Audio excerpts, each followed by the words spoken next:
How's it going, everyone? Jesse Morgan here, aka Rumorg Morgan, Dagor Blutenthrop, and Malice Grinister from various metal projects, as well as a couple of promotion sites on Facebook.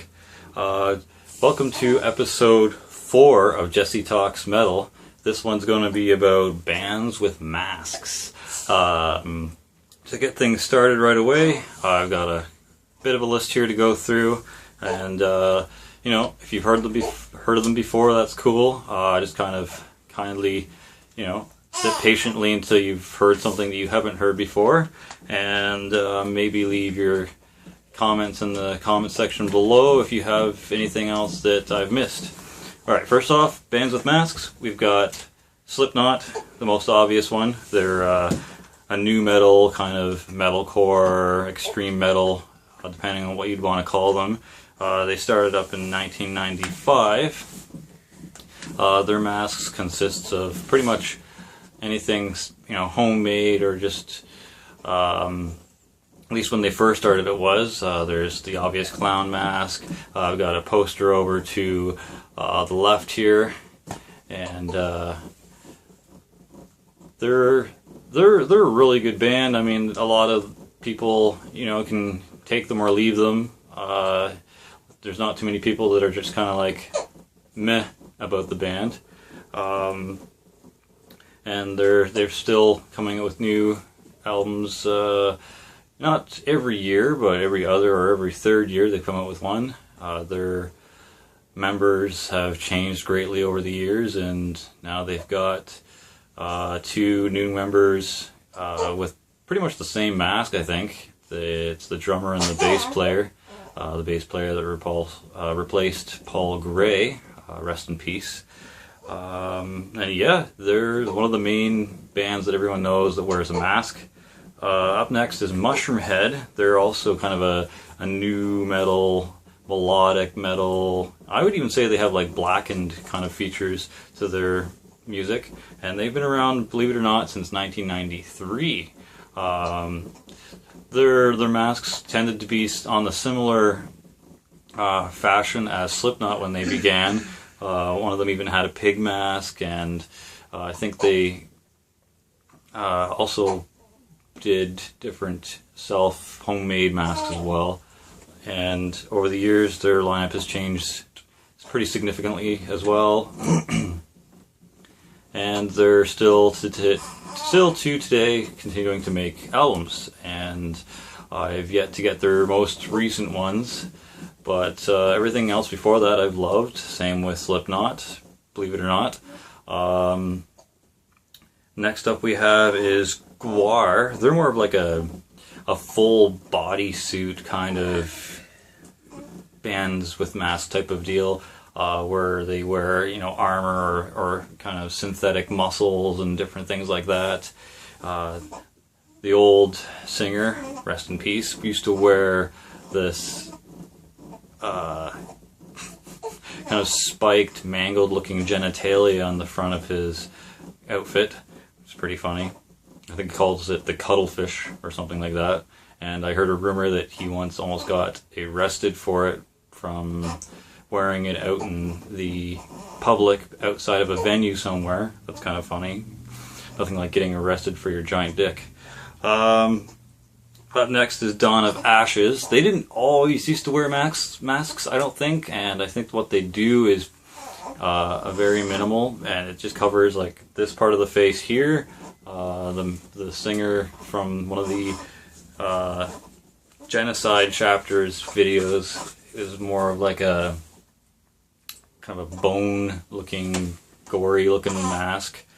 They started out in 2001, and they were originally industrial metal before they kind of got their blackened death kind of sound. I think they've had 3 different main types of styles throughout their career. I'm not sure if they're still going or not right now. They might be still together and making music. I don't remember seeing if they were or not in my research. But yeah, check them out. They're really good. I personally want to get their Genocide Chapters album because it was the one I was first introduced to, and it was really good. Next up on my list, now I don't know if you want to consider these guys metal per se, but they do kind of, like, the band wears masks to cover their face, like all in black, kind of wear hoods and stuff like that too. And then the lead singer, he wears kind of like a giant pope outfit, like a black, evil-looking pope outfit, and he paints his face with like a skull kind of symbology on it, and that band's name is Ghost, or Ghost BC to people in the States. They're like a doom rock kind of band, but they could potentially, depending on what song you're listening to, maybe cross over into metal. And they started out in 2008. Now the next one, it's not metal. It's has like heavy rock riffs in it as well, and they might border on some metal riffs depending. I know a lot of people might give me crap for this, but the next one I want to talk about is Hollywood Undead.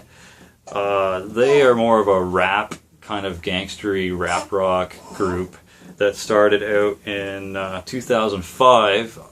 That's when they formed. A bunch of the band members kind of got together with whoever was in the room at the time and who could ever play instruments, and that kind of became the band.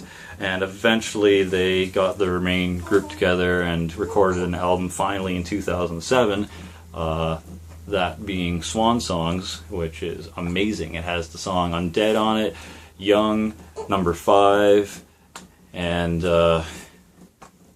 Everywhere I Go. They wear masks, mostly stylized. Well, they originally used to wear Jason masks, which were painted up in different kind of colors and modified slightly. One of their guitarists, Charlie Scene, used to wear an El Taco or something like that bag on his head, and then finally got really annoying, and he ended up wearing just kind of a bandana across his face and big molester glasses. At least that's what I call them.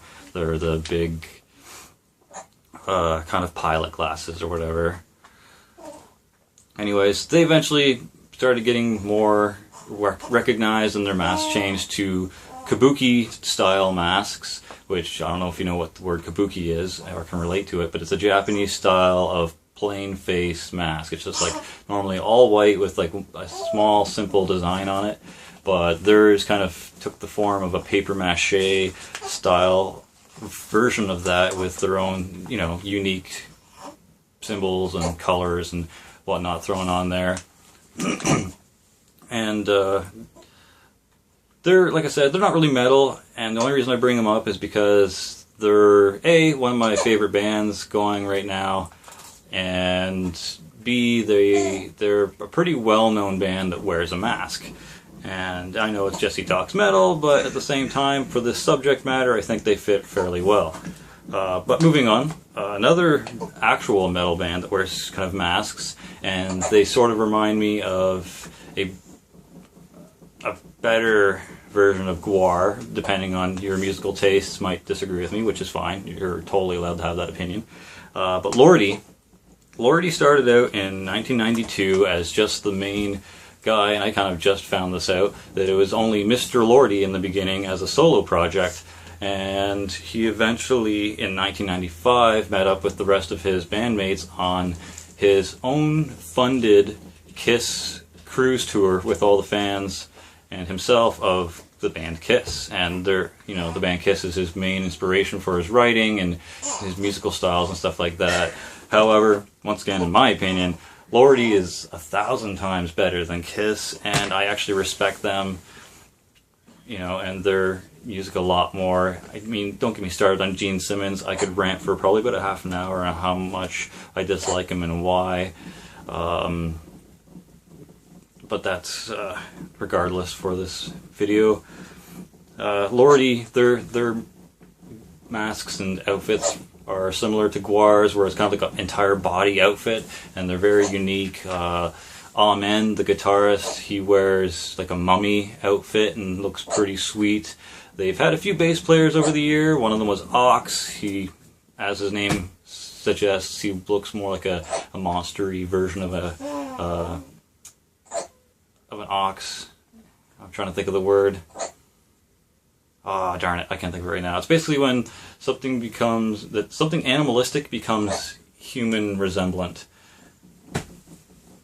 Something transmorphic. Anyways, but yeah, they've released a few albums over the years, and I've actually missed picking up their last two, Beast or Not to Beast and Scare Force 1, I believe is the new album. So yeah, check them out, pick up their stuff. Same with all the other bands I've listed so far: Mushroomhead, Slipknot, Gwar, Dawn of Ashes. You know, if you want to pick up Ghost BC, they're only doom rock, they're not really metal in my opinion. And Hollywood Undead, once again, if you're a metalhead and you're watching this, you probably were like, fuck Hollywood Undead. But that's fine, I understand. It's totally reasonable if you're a metalhead and you're not into those types of, you know, other genres. Let's see here. We also got The Locust. I checked them out last night for the first time, maybe second time if I don't remember. They are a really, really weird band. They're kind of like a noise rock. It says on my list here grindcore, but I don't really see the grindcore. But maybe because of how short the songs are and how, you know, frantic and random they are. It seems like a chaos jumble of random instruments. I mean, obviously it's not that, because I've listened to it and they have like a set pattern they follow, and they have a random melodies here and there for about 10 seconds at a time, and they're good though. They're talented. Like, the talent is obviously there. I respect that. They're not my type of tea per se, but you know, the Locust are good. They started in 1994. The mask that I seen when I researched it is kind of this Luchador meets Spider-Man looking mask. I mean, the guy in the picture that I saw wore a gray looking Spider-Man mask with these kind of like grid like eyes covering in a big circly type of deal, and I guess a black silk screen for the mouth, because he obviously needed to sing or scream or whatever. But that was what theirs looked like.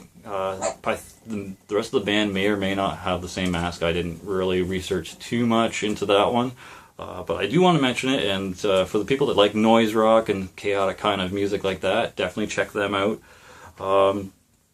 Then there's this band called the Underlined. They're really good, actually. I don't mind them too much. They're a new metal, and they call themselves horror metal band, and they started in 2006. The masks are pretty cool. They remind me a little bit of like Mortal Kombat meets kind of serial killer masks, and one of them I think has this gas mask looking thing that kind of, it doesn't just cover here, it goes up over the head too. The drummer I seen has a really cool looking mask. It's like Mortal Kombat Sub-Zero meets Mick from Slipknot. But yeah, they're really cool. I'm not sure which album it is of theirs, but they dressed in a lot of black with like blue looking splatter effects going down their shirts and pants, and even some of the guitars and stuff like that had like that imagery on it. It was pretty sweet. I like them. Check them out. As you can see, I'm wearing a Mudvayne shirt. It's really, really old school. I picked it up probably about 15 years ago. I'm surprised it's still hanging around in my collection, but since I'm talking about bands with masks today, I figured I'd wear it and, you know, sport it for the point of the video. And the reason why I'm bringing that up is because their new metal type of playing reminded me sort of Underlined, and I kind of get that vibe from them. But they're not like exactly like them, but they have a resemblant sound. Anyways, check them out. Really cool. The Berzerker is up next. They're an industrial death / grindcore band that started in 1995, and they wear masks. When they started, I think it was more when they wore masks. I think as the band went on, they eventually kind of removed them. I'm not sure why.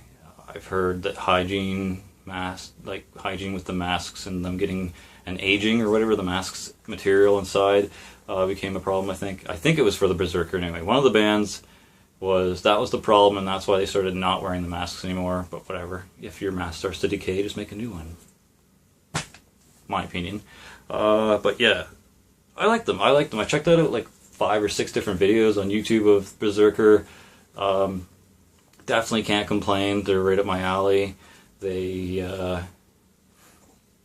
kind of what the genocide chapters of Dawn of Ashes sounded like, mixed with like Cyclone 9, and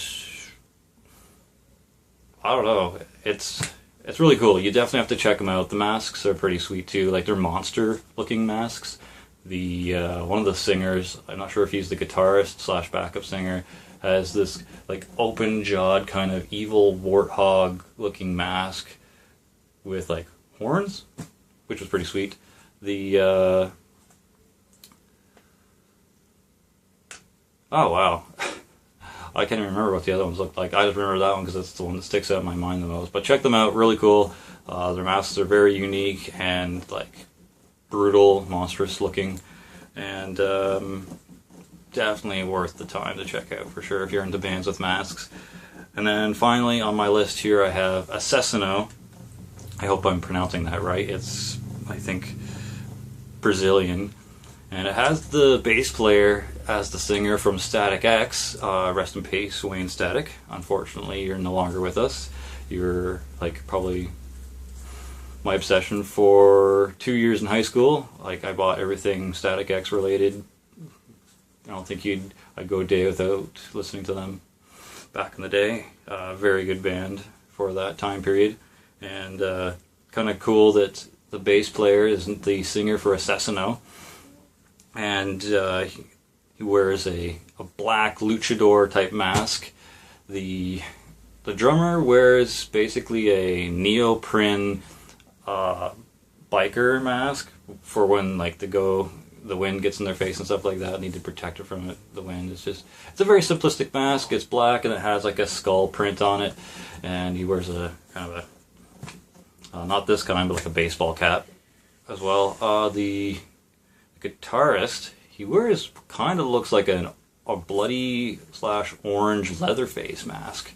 It's pretty cool, very butchery looking. Check them out for sure. They're a death / grindcore band, and all their lyrics are done in Spanish. And they started in 2002, but they've kind of been an on-again, off-again band. They were together for a couple years, and then no longer together, and then back together for a couple years, and then off again. They had about 3 periods where they did that, and I'm not sure if they're together still or not now. You know, they might be doing more now that unfortunately Wayne Static is no longer with us, but definitely check them out. Pretty cool music. Definitely worth the listen if you're into bands with masks. That's my wife belching in the background if you can hear or not. Anywho, besides that list and besides whatever I've got here, obviously, I don't know if you'd want to count Mudvayne as a band with masks. They wear face paint, but they're really good. They're hopefully getting back together again sometime soon in the future if they're done with Hell Yeah or whatever else they're doing. But yeah, now some of the quick pros and cons here about bands with masks I wanted to throw in. It's about the 18-minute mark of this video already, so I'm going to hurry up. Some of the pros with the bands or bands with masks or appeal is the anonymity kind of adds to the mystique and mysteriousness of who's in the band, who's performing, like what are their real identities, like keeps them out of the public eye when they're, you know, if they're not already famous and people don't know who they are, it'll help them, you know, stay regular citizens and be able to go about their everyday life without being hassled. As well, another pro is it's theatrical, it's very artistic and different and eye-catching, and I think it definitely adds to the music. Personally, I think it adds to the music because it gives the live show something more to check out, more artistic expression besides just the music for the band, and new things to look forward to when it comes to new albums, like, oh, what's the new mask going to look like, what's the new, you know, outfit's going to look like. just one more thing to kind of look forward to with the band, and not just look like every other band out there that wears like a band t-shirt and black jeans and a wallet chain and long hair. Like almost every band that's in metal pretty much does that, or they go for the whole like head to toe leather look. I mean, that might have been original back in 1980 or 1970, but now it's just kind of like, we want to see something new. We want to be entertained. I mean, they're entertainers, so why not do something more entertaining, in my opinion. And like I said, since it's out of the norm and it's different, it's like, what is metal? To be rebellious. And a lot of people don't wear masks and kind of weird outfits and, you know, regular society, so that's just another thing to kind of stick it to the man with, because they don't want you looking different and catching attention and speaking your voice. So there you go for that. However, I did try to look on the other side of the fence for this, and there are cons to it for sure if you're not into bands with masks. And you could be like, oh, it's gimmicky. The only reason they're famous is because it's a gimmick, and that's what catches people's attention. And you could say, oh, it takes the attention away from the music.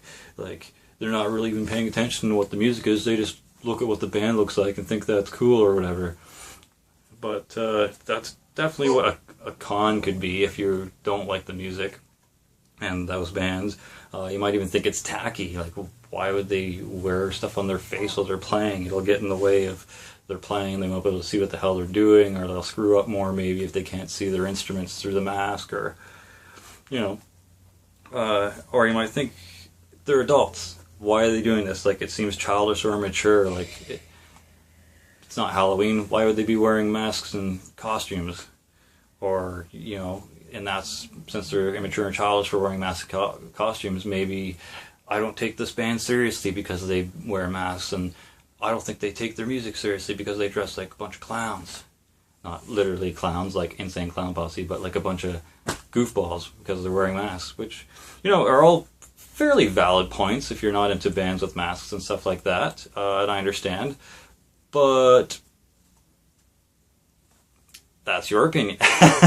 And, you know, if you want to express that, definitely make a vlog and a video for your opinions on that. But mine, I definitely like the music. I like the fact that they add something extra to it by throwing in masks and being more creative in that manner, and being theatrical and being entertainers and entertaining with different things like that. So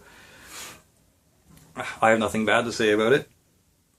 I was going to say what the longest running band with masks is here, and it seems like the earliest one, 1984, which is Gwar, and then second running up would be Lordi, being in 1992.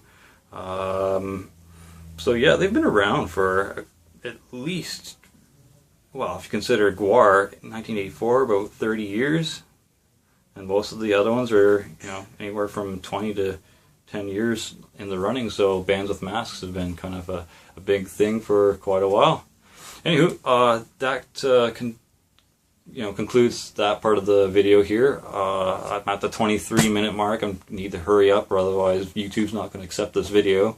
So get some quick shout-outs that I normally do. Craig Newman of CDN Records, Brutal Gear, Just Slam It, our, you know, mine and my buddy Billy's page, Super Slam Bros, Brutal Bearded Community. Check us out there for our slam bands and those promotions, as well as my Helvet Canada Black Metal Promotions page. Check that out on Facebook. As well, also check out Tony McBeard's, you know, logos and stuff like that. Very cool. I'll be providing the links as usual in the in the description below. Anything that I've talked about here that interests you, or that you think that I maybe perhaps missed, let me know in the comments section below. Thanks for watching. This is Jesse Rumorg Morgan from Various Metal Projects. Stay sick, and until next time.